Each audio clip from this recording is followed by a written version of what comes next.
Hi, Carolyn Conley here to take you through the week that was on HRTV. Trainer Gary Contessa had the favorite in the Cliff's Edge Derby Trial with 85 and a 50. He could not be doing better, and I certainly expect to see him on the lead. I mean, he is faster than fast. I don't believe there's a horse, in the Derby Trial or appointed for the Derby that's faster than him. And, he's kind of an interesting horse. I don't know what to expect. If he gets it together and he runs straight, there's no telling how good this horse is. I mean, he's kind of in his infancy as a horse goes. And, this is, he's very, very lightly raced. We're trying to get the mile into him over the Churchill track. And we don't have Derby fever, but we wouldn't mind going. And if ever there was a horse that was made to run back in a week, it's this horse, because he's never missed a day of training. He eats everything. The day after a race, he's standing at the front of the stall hollering at everybody. I mean, he certainly is athlete enough to handle coming back in a week. But one step at a time, he has to really impress us in the Derby Trial in order to do that. On Against the Odds, Pete and Aaron threw their 2 cents in regarding the Cliff's Edge Derby Trial.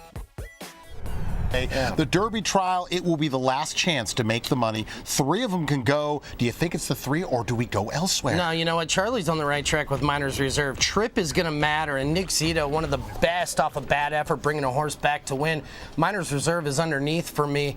I've got a 20-1 morning line on top. Soaring Empire, I absolutely love this horse in this race. A great race flow for his style. He never had a chance to stretch his legs in the Florida Derby. He was bumped at the start, dropped back early on, and he was pretty much pinned down on the rail the entire way.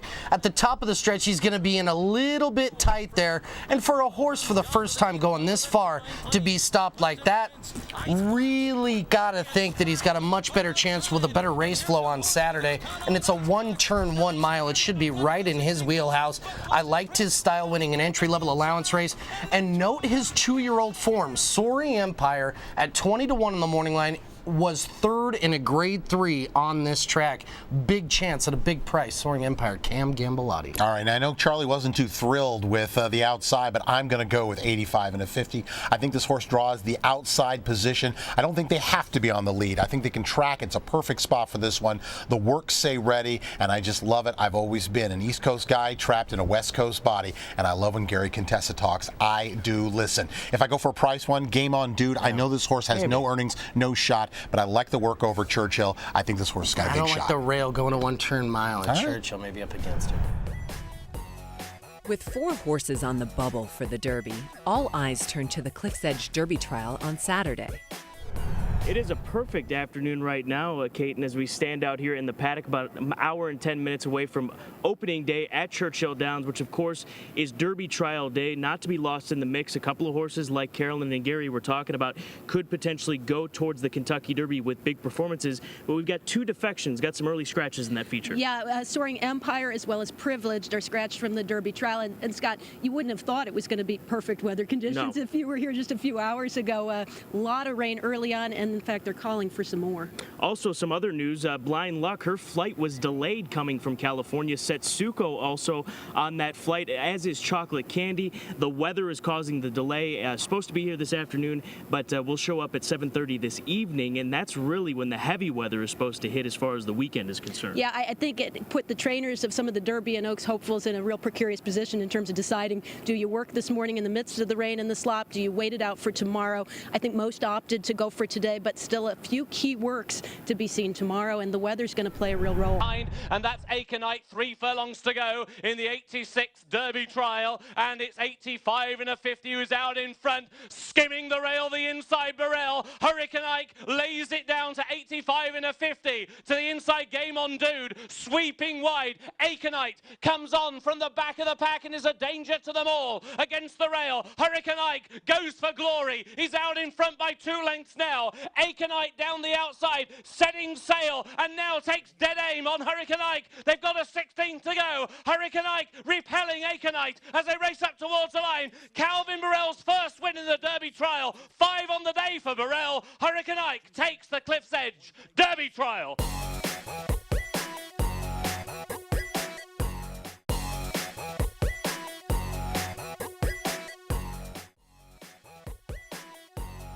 Aaron and Pete both had a funny feeling about the Withers Stakes at Aqueduct.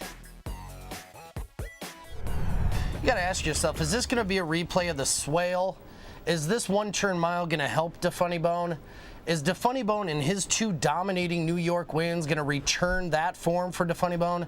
The answer's probably yes. So these 2 horses that are going to dominate the wagering will probably go 1-2, but I'm going to put the bigger price on top.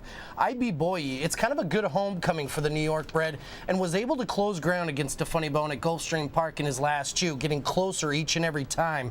Much better pace scenario here as there's ample speed sign on, especially with Castaneda. IB Boye drawn outside, great post draw. I think can get up in time, but it's a 1-turn, 1 mile. If it was 2 turns, I'd feel much better because IB Boye's one going a mile in 70.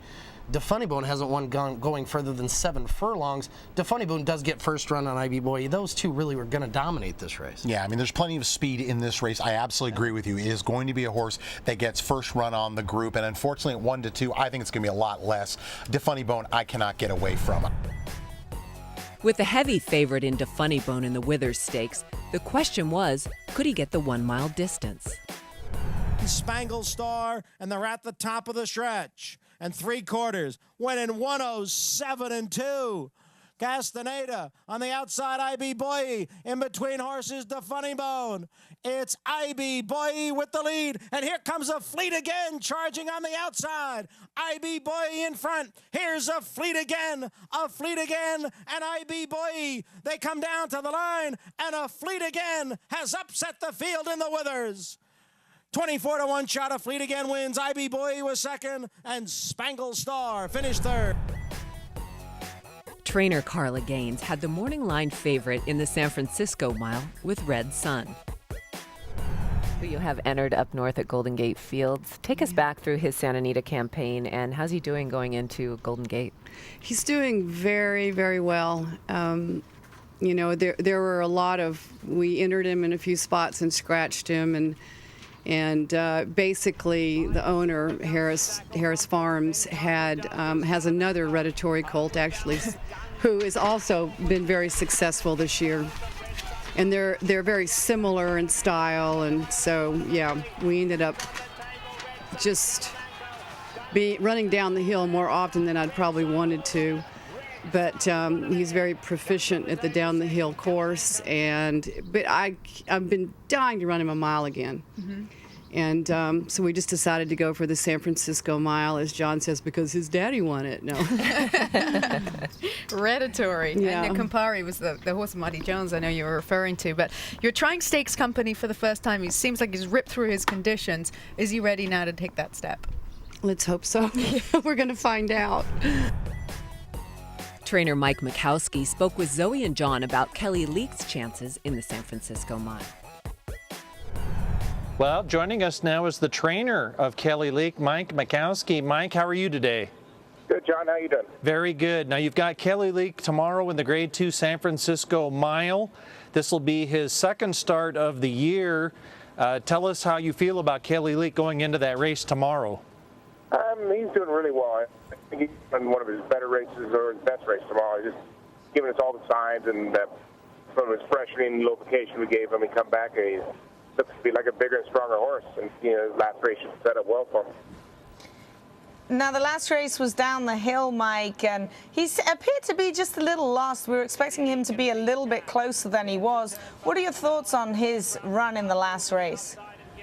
Well, I mean, I thought he would be. He broke so well that day. And Mike said that there was a horse that ended up breaking down in the race, and Mike was kind of sitting just off of him, and he was a little concerned, didn't know where that horse was going to pull up, and just kind of, just let him fall back there a little bit. But that was okay for him because we spent a lot of time just getting this horse to settle and relax, and I think he's right where we want him now.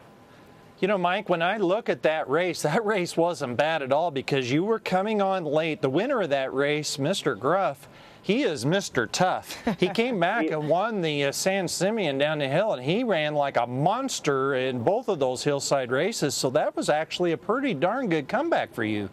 Yeah, it was. And I thought he'd run big that day. And he probably should have been second with a little bit better trip. He got bothered pretty good when he come across the dirt and, you know, kind of taking out the horse, come out into him a little bit. And, you know, he probably should have been second that day. And, you know, so he should set up well for tomorrow. The crafty veteran Bold Chieftain scores once again in the Grade 2 San Francisco Mile. And they're clear of Runnerton, Sir Al Masoni and Kelly Leak. Monterey Jazz by 4 lengths coming to the 8th pole. Red Sun still second from Bold Chieftain and Golden Balls. Nothing coming from the second half of the field. Monterey Jazz shortening stride. Bold Chieftain's coming after him courageously. Bold Chieftain taking the lead. He's got his graded stakes triumph, and Russell Bays finally cracks it for the San Francisco Mile.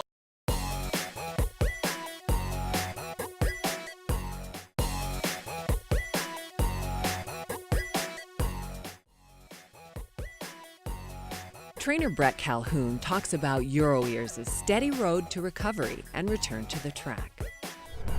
You know, it's been a little bit of an up and down career for him. He started off, you know, fantastic, and he had an injury. And he came back and re-injured himself and was off for a little while again. And he's come back good since then. His races have been a little spotty. He hasn't been quite as consistent as he was early on. I do feel like he's gotten back to where he was now, where he was before. The last race there at the fairgrounds was a very tough race. He was kind of in a bad spot in between horses in a bit of a speed duel, and once he kind of got himself out of that, he kind of made a run back at him again. You know, disappointed we didn't win, but I was happy with the effort. This Texas Mile is something we had thought about 2 years ago when he was doing good. And we were pointing towards this race with the thought of going to this race and possibly some one-turn mile races in the future. And, of course, he got hurt. And, of course, it's taken us 2 years to get back to this spot. You know, I think most of the time, typically you'd like to say that you were outside of the other speed. But, you know, this horse is a pretty fast horse. I know there's other speed in there, and I would think if they're up there with me that, you know, everybody's going to be going too fast. This horse is a rateable horse. He can stalk. One of the reasons we've stretched him out is he seems like with age he's gotten where he doesn't want to be rushed as much. We worked him around 2 turns last weekend at Churchill, and it was a very, very impressive work. So I think if they rush the other speed rushes out there, you know, we won't have any problem sitting off them. Aaron sides with Team Baffert and Mythical Power for his pick in the Texas Mile. Down south, we go to Lone Star State. It's the running of the Grade 3 $200,000 Texas Mile Stakes. Bob Baffert in town with Mythical Power, the 5-2 favorite. By the way, Mythical Power, when Baffert ships to Lone Star, you can usually just go to the window. He was a dirt freak in 2009, and he can be ready off the works. But 15 Love seems like a new horse since removing the turf racing. It's not dirt or clay. Or it's not clay or grass, it's dirt. 15 Love looks like a horse who's heading in the right direction, and it's 6-1 on the morning line. I think you're going to get more than that with the Bafferts in the race, the Jonesboros in the race. By the way, met the owner of Jonesboro in Hot Springs. Good luck to him. Honestly, I think that 15 Love is the horse to bet. Maybe not the horse to beat, but the horse to bet. Let's take a look at Mythical Power last year, and as I mentioned, could be ready off the works. But Mythical Power, when able to race on dirt, absolutely a scintillating win in the Lone Star Derby. This was a Grade 3 with Victor Espinoza in the saddle. By far and away, his best race came at this track in one of 2 tries on conventional dirt. And look how easily he wins. You know he'll handle the surface. You know Baffert chips in for the money. And how good has Martin Garcia and Bob Baffert been as a jockey-trainer combo in the past 6 months? It's been on fire. Euro Ears and Mythical Power battled down the stretch for an exciting edition of the Texas Mile. The inside comes 15 Love, then Harlan Street. Star Guitar's got those 7 to make up. Racing at the top of the stretch in the Texas Mile. Euro Ears is game, but now Mythical Power doing his best running. And these two lay it down for the final 1/8 of a mile. They're still clear. It is still Euro Ears and Mythical Power. What a race. Euro Ears on the inside. Mythical Power to the outside. A complete showdown.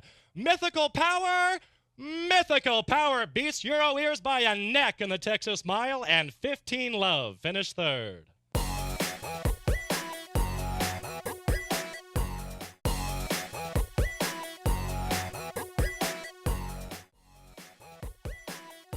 Churchill's Darren Rogers joined race day on site to preview opening day and the Derby. That's right, Carolyn. He has become a race day fixture so far this year in 2010, and we always ask you, but we need no reminder now of how many days of the Derby. We're now exactly 7 days out from Kentucky Derby. How's everything going for you? Everything's great. It's all coming together. You know, we've got some rough weather today, probably a little bit later on in the afternoon tonight, but the early forecast for Derby week looks good. That's all we look for is, you know, sunny skies and a fast racetrack. And you know, it's always sunny and 75 here at Churchill Downs, so don't worry about this muddy main track and no turf racing today. You know, Darren, we all get so engrossed in the Derby picture and even for the Kentucky Oaks, but we sort of forget about the fact that it's opening day at Churchill and all the activity. For you, this must be at least a mini sigh of relief to get this day underway. It is. It always sneaks up on us. But, yeah, this is the first of a 42-day spring meet. We're going to go with a 4-day racing week this year, Thursday through Sunday once we get past Derby week. No Tuesday racing this year on Derby week. And then we're really excited about the night racing coming up. We've installed permanent lighting here at the track. Talked about it all along, and maybe we'll have a chance to speak to you one more time during the week, maybe not. So who do you like right now? We're 7 days out. I know you like looking at Lucky, not just because Bob Baffert's standing over there, but because you've talked about him throughout. But who do you like right now at this point? Well, I'll tell you what, looking at Lucky, Super Saver really impressed in his gallops. I think he's looked good on the track. If you're looking for a long shot, Mission Implausible, you know, those are the ones that Sydney's Candy. I wasn't too excited about his workout today so much. I've liked him, but I think I might back off him and go with looking at Lucky. If you've got the gun to my head right now, it's looking at Lucky. Churchill announcer Mark Johnson almost didn't make it to Kentucky for opening day. I was on the 4th last plane to get out of Heathrow Airport, and I might not have made opening day if I hadn't been on that particular flight, so I have to thank American Airlines for getting me out. What's going through your mind? As you said, you taxied for 90 minutes? Yeah, 90 minutes we were taxiing. The pilot comes on and he said, I don't know whether we're going to get up, but if we get the green light, we will go. As many people know, that this Icelandic volcano is still puthering stuff up into the stratosphere, and everything in Britain is shut down. Joe Minnesota, who trains automatic, doesn't even know whether he'll get here for the Derby, so I'm just very, very lucky I got out. But yeah, I was just saying a few prayers as we were at the end of the runway, because we just didn't know when we were sat there waiting for 5 minutes as the next one in line whether they were going to say yes you can go or no, we're shutting down. So I could see that second Derby going. I was getting a bit worried. And now that you're here, you realize, hey, it's pretty special, especially when you realize that it could have been taken away from you. Yeah, a little bit like any sportsman, I suppose. I told myself last year that I had to really embrace it. I wanted to really enjoy every moment. Yes, it's a lot of pressure and there's a lot of work going into it, but I just love being on the backside here. This is really a fun part for me, to be here watching all the horses come, watching them work, and it all begins to build. That pressure cooker begins to boil now for another 2 weeks as we go towards the Derby. And I just told myself again when I got on the aeroplane and I got here, I'm just going to have a blast like I did last year. As the Derby approaches, many of the contenders are putting in their final works for the race. I talked to Mr. Greathouse. He came out and watched the work. Obviously, he was impressed with it, like we all were. He said he'd come over Monday and we'd have a talk about it. I spoke to Donnie Richardson this morning just to confirm, but it is a possibility that, you know, you have the option of entering in both. And, you know, we want to be respectful to everybody's chances of getting into either race, the Oaks or the Derby. But at the same time, we have, you know, an obligation to do what's right for our filly, and if that means entering in both races, we might consider that. And if we draw post 20 in the Derby and post 6 in the Oaks, that might sway us one way or the other, and vice versa. So that's something else to consider before we make a final decision. Exactly the same type of work as last week, breaking off behind his workmate. He's taken a nice hold here, climbing a little bit, his head up in the air, but he settles just going into the turn. And you're going to see as they get into the turn, approaching the 3/8 pole, Joe Talamo reaching up, taking another hold right there, saying, whoa, whoa, whoa, whoa. At the 3/8 pole, he hits a gear right here, comes up, trying to join up with his entry mate, but he's not going to be allowed to really stretch his legs until he hits the quarter pole. When he hits the quarter pole, switches leads perfectly as he comes into the stretch and finishes up very nice, Jeff. Yeah, I mean, he has never seen mud in his life, and he seemed to get over the track really well here. Being asked just a little bit here, not really being ridden hard, just kind of chirped to a little bit, and he takes off the final furlong, and the workmate's going to fall out of the picture. This was impressive and a fast time as well. Here's the question. Did he seem comfortable tracking another horse, Gary? He seemed very comfortable to me, and I think this is a horse he's just got to get into a rhythm. He's never going to be far off the lead because he's got that natural speed. Joe's going to let him place himself early on. Now, this colt is creating a lot of hype, Gary. This is Patty O'Prado, 5 furlongs and 58-2 for the Bluegrass runner-up. He caught my attention 2 weeks ago when he showed up here. His presence is awesome. He eats up the ground at Churchill Downs. This workout was outstanding. He was well out off the fence, but that was to get some fresh ground. There had already been some horses working here. Very impressive, Jeff. He's got good tactical speed, but he's by El Prado out of America, prized. Distance and distance. You got that right. He is coming up for the race great. Two who went in company, Rule and Mission Impossible. Mission Impossible, he's the gray down on the inside. He'll actually work slower, believe it or not, than Rule, who's on the outside, who went in a minute flat, but it had to do with where they started their work. A big head start for that of Mission Impossible. Yeah, a big head start, but either way, I'll take his work over Rule's, horse for horse, just the way he worked. I like the fact that when they actually came to the wire, this Kevin Willey, who was aboard Mission Impossible, had a lot more horse than Rule. So Rule, you see him on the outside now, he's already, Scott, being asked and asked. I can't say that it was the wet track because having watched him train this past week, I think he's been very wound up and just a little bit edgy, and that may be taking something out of him. But this is a horse, when he gets in a dogfight, he just keeps fighting and battling. But you look at Mission Impossible right now, Kevin has not moved an inch on this horse. He's very, very comfortable out there. Let me correct myself. Actually, Rule getting the head start. He working the fastest despite finishing up behind Mission Impossible. Do you think they made this move just trying to get him to settle off of horses? Is that the plan here with Rule? Well, possibly, because there is so much pace in the Derby, and trainer Bob Baffert has said conveyance, he's letting him go. Sydney's Candy, they'll let him do what he wants, letting him go. So now all of a sudden, a lot of these front runners have to make a decision. What do? On Sunday, Todd Pletcher announced that the heavily favored Escandrea will not run in the Kentucky Derby. He's without a doubt the best horse that we've ever brought to this stage. The thing that's so disappointing is that I know for sure that 1.25 miles was within his range. I really believe 1.5 miles was within his range. You know, I mean, it's the first time that I really felt like we've gotten here with a horse that you know, could maybe withstand the 3-race series close together. So it's a tough one. Escandrea, the super horse, sidelined at the worst possible time, and a dejected Todd Pletcher. His Derby quest will continue, but without his superstar. Gary, what exactly transpired over the last 24 hours? Well, the backstretch is always rampant with rumors, and especially on Derby week, they are amplified a million times. We don't report rumors here on HRTV, but the rumors have been out there, and it was confirmed this morning that Escandrea will not run, and I think that we're all highly disappointed that we're not going to get to see the gifted athlete run. Yeah, what a huge loss for Todd Pletcher. And Jeff, aside from the obvious, how does this change the complexion of the Derby? Well, Escandrea would have been a very short price, I think, compared to the others. He's out. Nobody's going to be afraid of anybody in this race. It may be one of the most wide-open derbies going in. Also allows Devil May Care and perhaps Interactive to join the party. Two very legitimate threats, especially Devil May Care, who has a triple-digit buyer number in the Bonnie Miss. I think she belongs.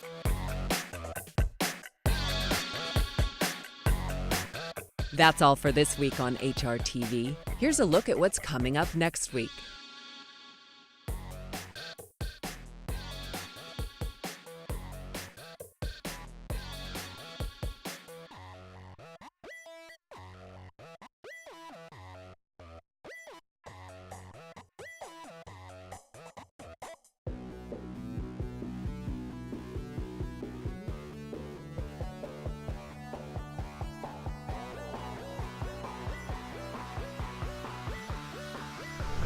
the man right next to me is the guy with a price or two, Aaron Veracruz. I'm like HRTV.com. I'm always running. Nice.